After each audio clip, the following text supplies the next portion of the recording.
everyone. Today we have with us Ms. Sebastian, a conservation ecologist who has fought gender discrimination and stayed all alone in the forest to promote the environmental revolution. After completing her bachelor's degree in botany at a local college, she pursued a master's in forestry at the prestigious Forest Research Institute in Dehradun in 2010. This was followed by 3 years of research in the Western Himalayas, where she learned about animal ecology, butterflies, and black bears. She works with plants and animals to help preserve and save the environment. She specializes in the distribution of orchids in the Western Ghats and has studied the distribution of epiphytic orchids to understand and elaborate on how their environmental conditions can indicate and help us learn about climate change. This is part of her doctoral research at the Madurai Kamaraj University in Tamil Nadu. Currently, Ms. Sebastian is working on several projects ranging from the restoration of orchids in Kerala to agroecology. Thank you so much for being with us today, Ms. Sebastian. Thank you, Avani. It's my pleasure to be a part of your project. Thank you. So my first question for you today is, we are currently in the midst of the 6th mass extinction, and there's widespread biodiversity loss across the planet in various countries due to human activity. So apart from the obvious moral reasons associated with the need for conservation, why is it crucial for humanity to preserve species and local flora and fauna? If we take a look at the history and developments in nature conservation, we can clearly see that the idea behind nature conservation has evolved, over a period of time.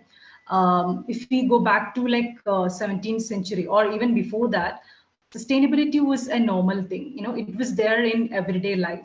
But like starting from 17th century, things started to change, especially when we come towards the Industrial Revolution. I mean, it actually changed the course of human life, and you can say the global, citizen. There was this the global citizen was formed right there, and since then, like everything changed. The history changed. So, like from there, obviously, with the booming industrial revolution, there was also like concern that started growing towards nature and nature conservation. So, like in that period, if we check some historical records, we can see that nature conservation was more about nature is beautiful, therefore we should, conserve it. And later, like maybe around 20 or 30 or 50 years later, we can see that this changed to something like called bioprospecting. Bioprospecting is like the possibility of obtaining or deriving different useful products such as medicines from plants or animals or other microorganisms. So we realized we can derive a lot of products for our own well-being, and this was, the second major thing. So people said, okay, I mean, we have this potential, therefore we should conserve nature because we can, use them for our own well-being. And only in the in the 1980s that we recognized the importance of ecosystem services. And that's when people realized, okay, so this ecosystem does, a lot more than we actually thought of. And these ecosystem services are really something that we need for our own survival. So today, I mean, after going through a series of changes, we have come to acknowledge that ecosystem services are really important, and we are totally dependent on the ecosystem for our own daily life. And I think today almost everyone, maybe except like some people, everyone agree that we really have to conserve, the ecosystem that we are dependent on, and the health of ecosystem. I mean, be it within or outside protected area, it depends on the health of the local flora and fauna. Therefore, it is very important and very crucial that we conserve or we take care or we maintain the health of local flora and fauna. Yeah, thank you.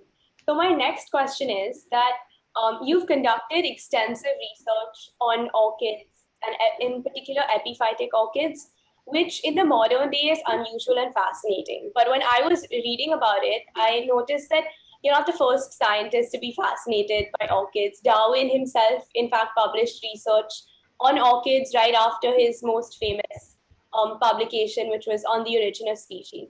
So please can you explain how the conservation and study of orchids can help us not only understand more about climate change, but also promote healthier ecosystems as a whole? Right, right. Yeah.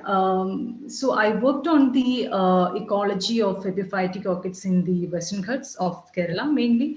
And yeah, like you said, I mean, this was like the first detailed ecological investigation on, the ecology of epiphytic orchids in the Western Ghats, I mean, in India actually. So it was definitely challenging, but I mean, the results were really good. So I'm really happy about that.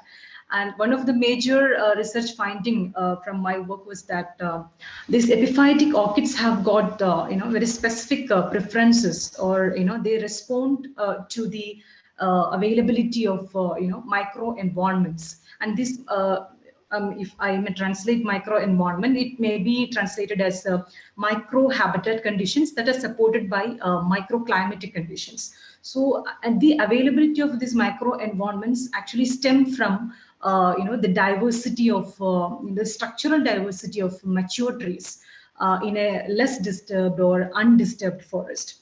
So these orchids, they present an opportunity for us to use them as a tool to understand the fine micro environmental conditions that are available within the forest. So we can literally, I mean, in science, we can use them as a tool or indicator to understand the changes that are happening within a forest ecosystem, or the structural complexity within an ecosystem, or even when we can go ahead to say that they can be an indicator for the changes that are happening within the ecosystem as response with respect to climate change. So this is something like a very interesting finding, and especially like when we consider the hotspots in India, we definitely have like a lot of changes that are happening, as a result of climate change. So orchids do have this, do present this wonderful opportunity for us to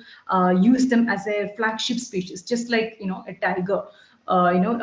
I mean, we can understand, we can say that, I mean, if orchids are present in this particular ecosystem, that means that they are, showing that, okay, this ecosystem is very healthy. It has got, structural diversity of very mature trees, and that is very less disturbed. And the climatic conditions there are very fine and very, nicely classified, or there is climatic gradients are available within the ecosystem. So it actually gives you like lots and lots of data about the structure of a tropical forest. So and this is the finding. Now when you take this finding and put it in different context, you can place it in different contexts, like I did in case of agricultural landscapes. So I'm using orchids as just a tool to promote the importance of orchid conservation, obviously, and also I'm reaching out to people like such as farmers and students and researchers, forest staff, and sometimes policymakers, and all kinds of people, to make them understand about orchids. And through orchids, they are learning about the importance of different ecosystems, the importance of trees, importance of mature trees, the importance of climatic conditions within the forest, all these. So I mean, it's just leading them to like better understanding about the structure of tropical forests. So that's how like I'm using orchids as a tool to promote general environmental education, or we can say environmental conservation in the Western Ghats. Yeah. No, that's really interesting. I think for me, as well, this is the first time I'm hearing about micro habitats, and I think that's really cool about how you managed to connect that to climate change. And I also had a quick follow-up question. So, is there something specific about epiphytic plants? So, like, just to give a quick definition, you can correct me if I'm wrong. So, epiphytes are plants that they depend on another plant for physical support, but they're not parasitic in any way. So, is this something to all epiphytic plants, or just orchids that you can use it to analyze other conditions? Well, there are these plants that grows on trees for different purposes. Epiphytes are those plants that grows on trees for only the mechanical support. and they don't need the nutritional benefits from the tree. Whereas parasites are a group of plants that grows on trees where they obtain the nourishment from the trees. So there is this difference, and all epiphytes are like not harmful. I mean, all epiphytes are like, say, around 70% of epiphytes are orchids, and all epiphytes are like not damaging to the trees, and they are actually like I said, they are indicators of climatic conditions. So if they are there on a tree, you can actually say that the tree has developed into an ecosystem in itself. So it has got very fine climatic conditions on the trunk or maybe on the branches. Yeah. So my next question for you is that you've spoken about agroecology as a viable adaptive solution to both extreme weather conditions, which will be increasing because of climate change, and it's a solution that's inclusive of vulnerable communities. And so my question for you is to first just explain a little bit about agroecology, because I think most of us don't really know what it's about. And also the second part of my question is, how can we encourage practices that fit into this broad term of agroecology at a grassroots level, especially in a country like India, where we have so many small farmers as compared to larger plots of land? So yeah, that's my question. Okay, so agroecology, if you split the word, you get this agriculture plus ecosystem. So that makes agroecology. So obviously, as you may have guessed, I mean, it takes care of both the agriculture and the ecosystem of that region. So the ecological idea would be like to let the native flora and fauna thrive along with your crops. And definitely it actually promotes the indigenous crops, not the exotic crops. So when you plant indigenous crops along with the native flora and fauna, it actually creates a very efficient ecosystem in course of time. So there are like some researchers that suggest that this agroecology has the capacity to resist climate change. And I mean, there is also something called integrated farming, because I mean, it's more or less same, because integrated farming means that you cultivate different crops in single piece of land together. So if you are cultivating indigenous crops, different crops in your land, along with maintaining your native trees, it is actually going to, the trees are going to, work as, ecosystem. Obviously, they are going to produce a lot of services. They're going to attract all the bees or other insects and spiders. And that is going to again invite more birds. And this is slowly will turn into a beautiful, walking, very efficient ecosystem. So this agroecology has got, or these agro ecosystems have got the capacity to, not only help the farmer in terms of his, financial benefits, because obviously they can have multiple income, from the same piece of land, and they can ensure their food security from the same piece of land, and obviously this would enhance their livelihood. And at the same time, at the ecology on an ecological note, we can say that the trees are obviously going to store carbon, in your property. And again, they are going to ensure that all the ecosystem services are performed in that piece of land. And again, the local biodiversity or the local flora and fauna is conserved in that piece of land. Again, it supports the, indigenous crops as well. So, I mean, even if there is a change in climate, you have got different options, in the same piece of land. So that gives more resilience towards climate change. So that is the basic idea behind this agroecosystems. And I strongly think that agroecosystems can do a lot better, than what we are doing right now, because we come from a tradition where we used to practice agroecosystems. However, it changed, over a period of time, and now we are not really familiar with that system. And I think the last 2 months we have seen some developments that are happening from the government, There have been some discussions about climate smart agriculture or climate resilient agriculture or sustainable agriculture. It's just funny because you will see a lot of definitions or new names. I mean, it doesn't really matter what kind of name you use. It's all the same thing, you know. So it's just, I mean, you start sustainable agriculture mission or climate resilient agriculture, whatever it is. I mean, it should be through the agroecological approach. And if you are, you know, doing it with the, I mean, in order to turn this agroecological concept into a reality, we do really need to, you know, work a lot before that, obviously, because we might need more research interventions from the scientific community and new policy, you know, developments from the government. And I think public-private partnerships in terms of financial investments, because you know, smallholder farmers are are in a very bad position to support themselves. So definitely we do need that. And again, I think we will have to work on developing very sustainable or strategic marketing and local economy models. So I mean, having said that, I mean, it may be difficult for the government to set something like that right away. So I mean, here is where this non-governmental organization can play a really big role. So if they can come forward and they can work with the local communities, and they can invite investors from different companies or industries, then they can create a new model, a working model, that may be focused in a very local areas, like maybe villages or in a community. So if we can create such models, later in a few years, we can develop into a working model, and then we can present it to the government, say that, I mean, this is a working model and you can follow this. And so that's how I think, I mean, given that we have very limited resources and poor financial investments, I mean, I think this would be one way to go ahead. Yeah.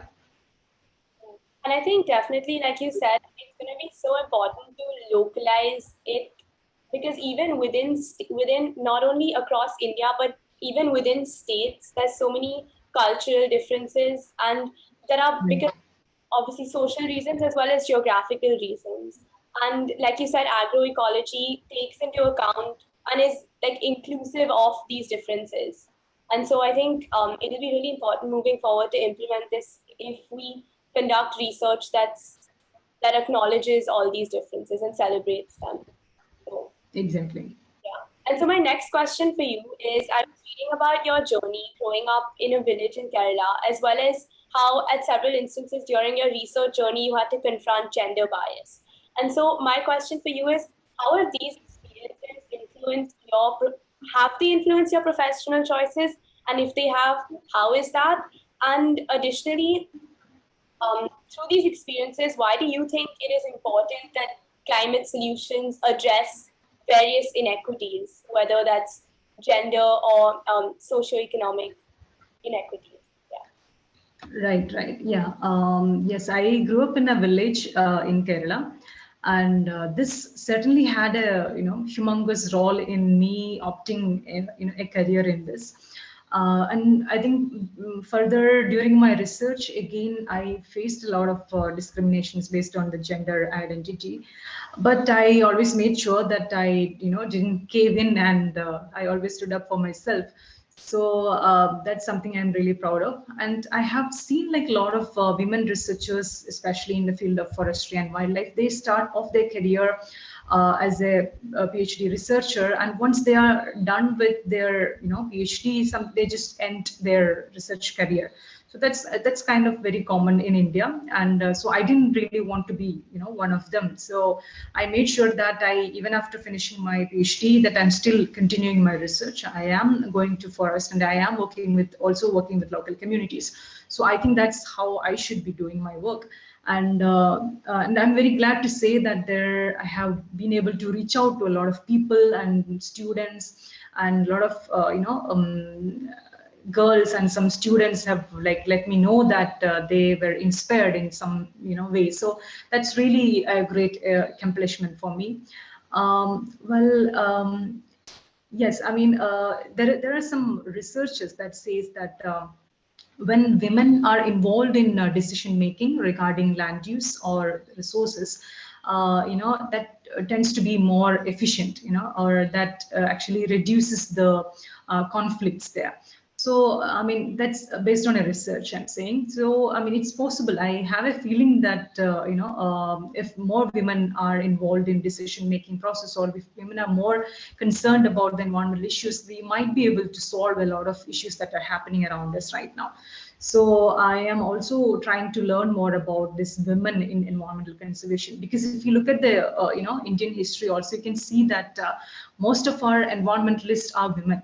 So it's actually interesting. You might think like, why is that? I mean, is there a reason for that? I mean, we don't really have to say that, okay, all women are connected to nature, because that would be kind of, we might create a stereotype there. So we don't really want to do that. I mean, there may be women who are not, really they don't really feel connected to nature at the same time. So, but I just feel that maybe because of the roles they perform in their, household, or maybe in their workspace, they might feel, more connected to nature, or they might feel more, responsible, or more, I suppose they're more responsible to the natural resources or something. So, I mean, definitely, if there is an element, that exists like that, I think we could really utilize that into, better use. So, definitely, I feel like, I mean, even today, I see like when we have some platform for conservationists, there are a lot of women. There are a lot of women coming up, and that's really, interesting, and that gives a good hope for the future. So I definitely do think that involving more women in decision making, be it in a research conference, be it in a local government body, or a non-governmental body, or government, wherever it is. I mean, that's really going to benefit all of us. And well. Yes, there you will actually find this, injustice almost everywhere. I mean, when it comes to this climate issues that are happening around us, we can see that, I mean, tropical countries, as we all know, tropical countries are like hugely populated, and also the distribution of natural resources is like, very highly unequal, that you see here. So, obviously, if we can also see that these climate disasters are becoming like more frequent year by year.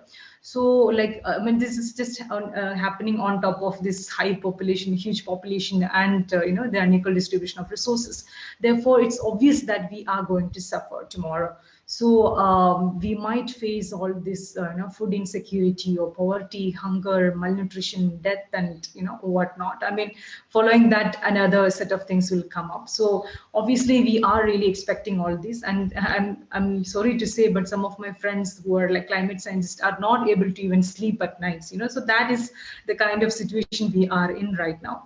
So I think it's definitely. I mean, obviously, we are going to have climate refugees tomorrow. So, how many of us do you think we can afford to run away to a safer country? We cannot, or maybe just 1% of people can do that. So, we do not really have any option left. And so, the only at the same time, the good thing is we still have a lot of resources. The tropical countries, we still do have a lot of resources, and we just need to come up with a very good, sound, sustainable, inclusive development plan, that can be implemented to resist the climate change. So unless we come up with something like that, we definitely are going to face a lot of failures in near future. Yes. No, I mean, firstly, personally, even I find the fact that you've decided to pursue research alongside your conservation efforts very inspiring, because while, like you said, there are a lot of women in the field of conservation and climate change activism, at least I haven't noticed there being as many women actively engaged in research. And so as someone who's in the field of STEM, it's really inspiring for me to see you kind of avoiding being pigeonholed and breaking stereotypes. And so thank you for that. And yeah, I think I definitely agree. And it's really interesting how you pointed out that, and I've also read some of these studies that you pointed out how when there are women involved in decision-making processes, it indicates that there is a generally more inclusive system in place, and that can lead to better and more adaptive solutions. And so my last question for you is, why do you think it's important that the youth is involved in conservation efforts? And how do you think that we can increase the involvement of young people in our country in conservation? Well, I honestly don't think that there is some group of people that who are going to invite the youth to come and to say that you to come and be part of this movement or something. I just feel like the youth has to involve themselves in climate action, because now it's everything is upon them. It's like we have these leaders who are sometimes older than like sometimes 70 or 80 years old, and all they might consider or their priorities could be totally different from what ours would be. So it's high time that the youth get engaged in such climate action. So while I just can just remember while I was growing up, I used to read a lot, and I was very inspired by the movements led by Metha Patkar or Vandana Shiva, and I mean they're still very active. So like I was really inspired by them, and that's so I actually thought that I would become an activist. But later, like when I met this very right teacher who taught me these subjects very well, then I realized, okay, so I can do better than being an environmentalist. I'm not saying environmentalist is a bad thing. Obviously, they have done a really huge role in our betterment of our country. And I just thought maybe I can do more, like by learning more about the subject and becoming a scientist. So that's what like I'm glad that I am that today. So I definitely see that. I mean, I got this inspiration from the environmentalist of yesterday. I mean, I'm saying in my perspective. So today, like there are a number of women scientists, or not just women. I mean, obviously there are a number of scientists available. A lot of people are working on ecology and environmental or climate science. So today, like for people like you, the youth, you have got like a lot of people or a lot of data, available right in front of you.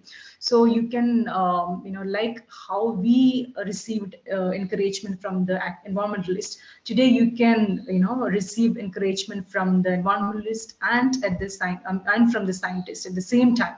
So now what we need is so it's like just a single process. It's like okay, we have reached here. Now what do we need next? I mean, we need decision makers next. So like I mean, we are hoping that youth like you, or people of your age could get more into these kind of activities, could get would utilize the opportunity to would utilize the opportunity to understand the issues better, and engage or interact more with the science community. And again, you would put extra effort into communicating with the decision makers.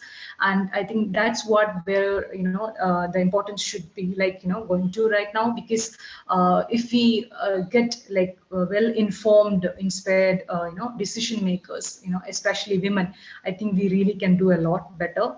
So I'm just hoping like a lot of scientists and a lot of decision makers are going to come from your generation. So yes, I mean it's actually like really high tech that we engaged in it. Because see, you are being denied of your rights, your basic right to access clean air, clean water, or clean soil. So I mean that's the fundamental very basic requirement that you need for a human life. So obviously there is you cannot really make any compromises right here. So I urge that all the youngsters, all the youth, you should consider this as an emergency. This is a climate emergency. And if you actually want to make sure that you get to live for at least next 40 or 50 years with access to good climate or good environment, then you really have to step up right now. And yeah, I hope all of you would do that. Yeah. So thank you. I don't have any more questions for you, but I think I definitely learned so much in this short amount of time. And personally, I've never had the opportunity to engage with someone who has like in-depth knowledge and expertise in conservation. Besides, obviously, a passion for engaging with communities at a grassroots level. So I think being able to converse with you today was just an amazing opportunity, and I hope that everyone who watches this video enjoys it as well. So thank you so much for being here with us today, Ms. Sebastian. Thank you, Avni. It's wonderful that you have started this project to interact, more like with different people working in conservation, and it's really, it's really a good sign. So I'm really hoping that you would continue with your good work. Best of luck.